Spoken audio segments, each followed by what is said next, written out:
दोस्तों, लाल किले को आज कौन नहीं जानता है।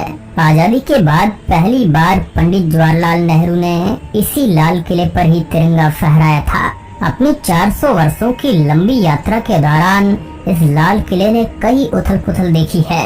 जहां इस लाल किले ने मुगलों का पूरे भारत पर एक छत्र राज देखा था, वहीं अंग्रेजों के सामने पुनः नेस्ता नाबूद होते हुए भी देखा था। नादिर शाह की बर्बरता से की गई लूट को भी देखा था। वहीं दूसरी ओर अंतिम मुगल बादशाह पर अंग्रेजों द्वारा किए गए जुल्म को भी करीबी से देखा था। अपने जमाने की भव्य और विशाल दुनिया की नंबर 1 इमारत जिसको बनने में 10 वर्ष लग गए थे। आइए इस वीडियो में हम जानते हैं कि लाल किले को कब और किसने बनाया था।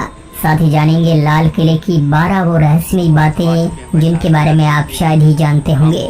चलिए चलते हैं आज से 400 वर्ष पहले के उन ऐतिहासिक पन्नों को पलटते हैं जिसमें लाल किले का इतिहास सिमटा है। आप देख रहे हैं royal TV India YouTube channel. आज का वीडियो बड़ा ही इंटरेस्टिंग और लाजवाब है। इस वीडियो को पूरा जरूर देखिएगा और चैनल को सब्सक्राइब जरूर करें। दोस्तों, दिल्ली के रायसीना हिल्स पर बना ये लाल किला देश विदेश में मशहूर है। न जाने कितने ही रहस्यों को लिए ये किला बड़ी शान के साथ खड़ा है। हर वर्ष लाखों लोग इस नायाब इमारत को देखने के लिए आते हैं। 254 एकड़ में बना ये किला आगरा के ताजमहल से 2 गुना बड़ा है। आइए एक एक करके क्रम से सभी रहस्यों को जान लेते हैं। नंबर 1, मुगल सल्तनत का 5वां बादशाह शाहजहां साल 1627 से बादशाह की गद्दी पर बैठते ही भारत की राजधानी को आगरा से दिल्ली ले जाने का मन बना चुका था। दरअसल उसे आगरा की गर्मी परेशान कर रही थी। अकबर के समय हिंदुस्तान की राजधानी आगरा ही थी। अकबर दिल्ली को इसलिए पसंद नहीं करता था क्योंकि दिल्ली उसके पिता हुमायूं की शेरशाह सूरी से हुई हार याद दिलाती थी। शाहजहां ने दिल्ली में लाल किला बनाने के लिए फरमान जारी किया। उसने दिल्ली में एक शहर बसाया जिसका नाम रखा शाहजहानाबाद, जिसको हम पुरानी दिल्ली कहते हैं। नंबर 2, शाहजहां ने साल 1938 में लाल किले का फरमान जारी किया। बादशाह ने उस्ताद हामिद और उस्ताद अहमद लाहौरी को लाल किला बनाने का हुक्म दिया। पूरे 10 साल की कड़ी मेहनत के बाद साल 1648 में भव्य खूबसूरत लाल किला तैयार हुआ। नंबर 3, लाल किले के निर्माण के समय शाहजहां अफगानिस्तान की राजधानी काबुल में रहा करते थे। इसके तैयार होते ही साल 1648 में वे लाल किले में आ गए थे। ताजमहल को बनाने में शाहजहां को 22 वर्ष लगे थे, जबकि लाल किले को बनाने में 10 वर्ष का वक्त लगा था। जबकि लाल किला ताजमहल से 2 गुना बड़ा है। नंबर 4, लाल किले के 2 दरवाजे हैं, दिल्ली दरवाजा और लाहौरी दरवाजा। दिल्ली दरवाजे के ठीक सामने जामा मस्जिद है। बादशाह इसी दरवाजे से नमाज अदा करने के लिए जाया करते थे, मगर बाद में औरंगजेब ने लाल किले के भीतर ही मोती मस्जिद बनवा दी थी, जहां पर वह और उसकी बेगम नमाज अदा किया करते थे। दोस्तों, दिल्ली दरवाजा अब बंद कर दिया गया है और लाहौरी दरवाजा ही खुला है, जो कि लाल किले का मुख्य दरवाजा है। लाहौरी दरवाजे का फ्रंट लाहौर की तरफ होने के कारण इसे लाहौरी दरवाजा कहा जाता है। नंबर 5, लाहौरी दरवाजे के ठीक सामने चांदनी चौक स्थित है। लाहौरी दरवाजे से दीवाने आम साफ नजर आता है, जो कि बादशाह के बैठने की जगह थी। इसलिए लोगों को बादशाह के सम्मान में चांदनी चौक तक पैदल ही चलना पड़ता था। आगे चलकर औरंगजेब ने किले की रक्षा के लिए लाहौरी दरवाजे के ठीक सामने एक दीवार चिनवा दी। जब शाहजहां को ये खबर मिली तो उन्हें बिल्कुल अच्छा नहीं लगा। उन्होंने औरंगजेब को आगरा की कैद से ही एक खत लिखा कि दीवार बनाकर उन्होंने अच्छा नहीं किया, मानो कि लाल किले की दुल्हन के चेहरे पर घूंघट डाल दिया है। औरंगजेब की बनाई इसी दीवार पर 15 अगस्त 1947 को आजादी के वक्त जवाहरलाल नेहरू ने तिरंगा फहराया था। तभी से हर वर्ष ऐसा ही किया जाता है। नंबर 6, दोस्तों, लाहौरी दरवाजे से दाखिल होते ही ठीक सामने लाल किले का मीना बाजार नजर आता है, जहाँ पर बेगम खरीदारी किया करती थी। आपको ये जानकर ताज्जुब होगा कि उस जमाने में भी अरब और फारस जैसे देशों से यहाँ कई व्यापारी अपना सामान बेचने आया करते थे। ये बाजार आज भी उसी रूप में मौजूद है। आप कभी दिल्ली जाए तो यहाँ से खरीदारी जरूर करना। यहाँ आज भी जरूरत की सभी चीजें मिला करती है। नंबर 7, मीना बाजार के ठीक आगे नौबत खाने की भव्य बिल्डिंग नजर आती है। इसकी दूसरी मंजिल पर संगीतज्ञ बैठा करते थे, जो संगीत में बड़े माहिर हुआ करते थे। इसके अलावा दिन में अलग अलग समय पर नौबत द्वारा टाइम का संकेत किया जाता था। जब बादशाह या उनके कोई खास मेहमान बाहर से आते थे, उस समय शहनाई और नौबत बजाकर उनका स्वागत किया जाता था। इस नौबत खाने के भीतर 9वें मुगल बादशाह जहांदार शाह और 10वीं मुगल बादशाह फारूक शेख का कत्ल हुआ था, जिसके बाद इसको लंबे समय तक बंद कर दिया गया। नंबर 8, नौबत खाने से आगे चलते ही सामने दिखाई देता है दीवाने आम। जैसा कि नाम से ही जाहिर है, यहाँ पर आम लोगों का दरबार लगता था। यहाँ मौजूद ऊंचे सिंहासन पर बैठकर बादशाह लोगों की समस्या सुना करते थे। सिंहासन के ठीक नीचे संगमरमर का खूबसूरत तख्त रखा हुआ है, जिसके ऊपर खड़े होकर वजीर बादशाह को लोगों की परेशानियां पढ़कर सुनाता था। दीवाने आम के इसी सिंहासन के पीछे दीवार पर फ्रेंच आर्टिस्ट बोस्टन बोल्डो द्वारा सुंदर चित्रकारी की गई है। इसकी खूबसूरती का कोई जवाब नहीं है। इतनी लाजवाब पेंटिंग भला कैसे की होगी? यदि आपको दिल्ली जाने का मौका मिलता है तो आप इसे जरूर देखिएगा। नंबर 9, दीवाने आम के बगल में जो संगमरमर की बनी एक और खूबसूरत इमारत दिखाई पड़ती है, वह है दीवाने खास। यहाँ बैठकर बादशाह अपने खास यानी कि मंत्री, वजीर, सलाहकार जैसे करीबी लोगों से मिला करते थे। इसी दीवाने खास में सोने और हीरे मोतियों से जड़ा हुआ वह सिंहासन रखा हुआ था जिसके चर्चे पूरी दुनिया में थे। नाम था मयूर सिंहासन, जिसको तख्ते ताउस के नाम से भी जाना जाता था। विश्व विख्यात इस सिंहासन के ऊपरी सिरे पर कीमती हीरे मोती से जड़े 2 मोर बनाए गए हैं। इसी मयूर सिंहासन में हिंदुस्तान का बेशकीमती रतन कोहिनूर जड़ा हुआ है। दोस्तों, साल 1739 में ईरान का बादशाह नादिर शाह हिंदुस्तान पर आक्रमण करता है। उसने लाल किले में जड़ित कई बेशकीमती चीजों को लूट लिया था।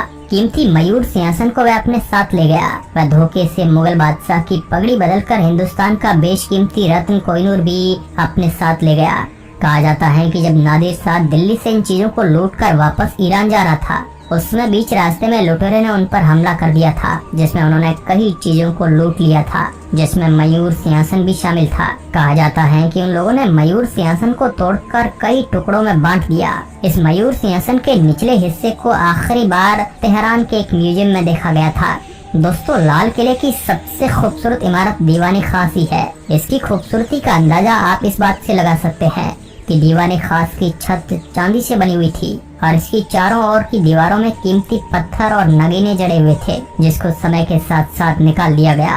अब उनके निशान बच गए हैं। उनकी भी सुंदरता लाजवाब है। इसकी चकित कर देने वाली खूबसूरती को देखते हुए यहाँ पर फारसी में ये मशहूर पंक्तियाँ लिखी हुई है, अगर फिरदौस बरुए जमी अस्त हमी अस्तो हमी अस्तो हमी अस्त, जिसका मतलब होता है कि अगर धरती पर कहीं स्वर्ग है तो वह यही है।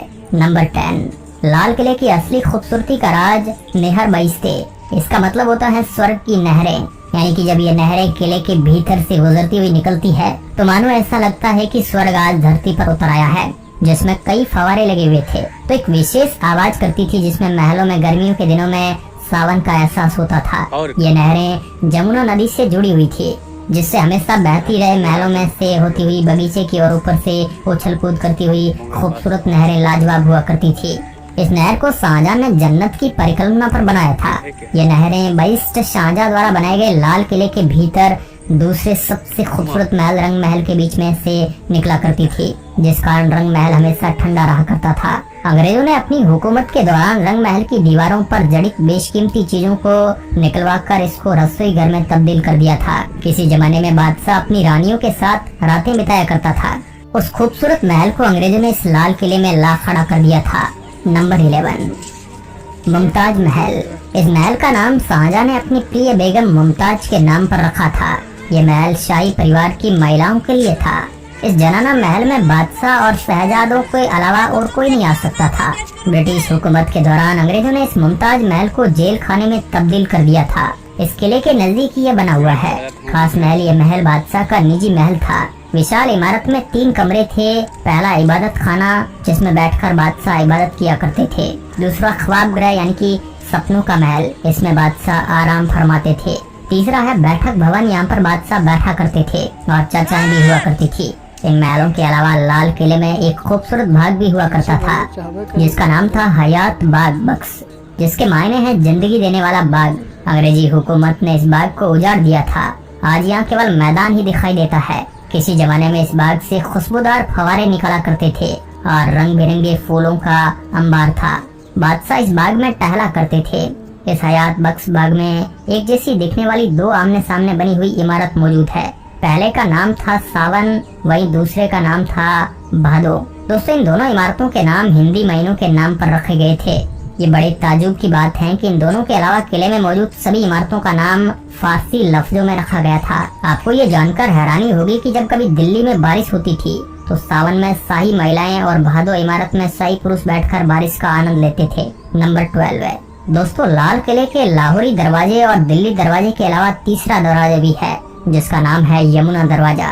ये दरवाजा यमुना नदी की ओर खुला हुआ है, जहाँ बादशाह के लिए नाव लगी रहती है, जिसमें बैठकर बादशाह दूसरे शहरों की यात्रा किया करते थे। 17वीं शताब्दी में इस लाल किले को बनाने में 1 करोड़ से भी अधिक का खर्च आया था। लाल और बलुआ पत्थर से बनी ये खूबसूरत इमारत विश्व विख्यात है। अंग्रेजों ने इसका नाम रेड फोर्ट रखा, जिसको हम लाल किला कह देते हैं। इसका असली नाम शाहजहां ने किला ए मुबारक रखा था। लाल किले की शान और शौकत और इसके ऐतिहासिक महल को देखते हुए यूनेस्को ने साल 2007 में इसे वर्ल्ड हेरिटेज घोषित कर दिया था। लाल किले में बना जफर महल इसके अंतिम मुगल बादशाह बहादुर शाह जफर ने 1842 में बनवाया था। यह इमारत किसी मुगल बादशाह द्वारा बनाई गई अंतिम निशानी है। साल 1958 में अंग्रेजों ने यही बहादुर शाह जफर पर मुकदमा चलाया था, और जिसके बाद उन्हें रंगून भेज दिया गया। अंग्रेजी हुकूमत के दौरान इस किले पर कई जुल्म किए ढाए गए। उन्होंने अपनी जरूरत के हिसाब से इस किले को तोड़ मरोड़ करके कई बैरक और सेना के ट्रेनिंग सेंटर बनवा दिए थे। इसने मुगल साम्राज्य के उगलते हुए चमकीले सूरज को भी देखा था, और मुगलों के डूबते सूरज को भी बखूबी से देखा था। अपने सीने में वक्त की कई यादों को सजोए आज ये लाल किला भारत की शान बना हुआ है। तो दोस्तों, कैसी लगी ये लाल किले की कहानी कमेंट के माध्यम से जरूर बताएं, और वीडियो के अंत तक बने रहने के लिए आपका बहुत बहुत धन्यवाद।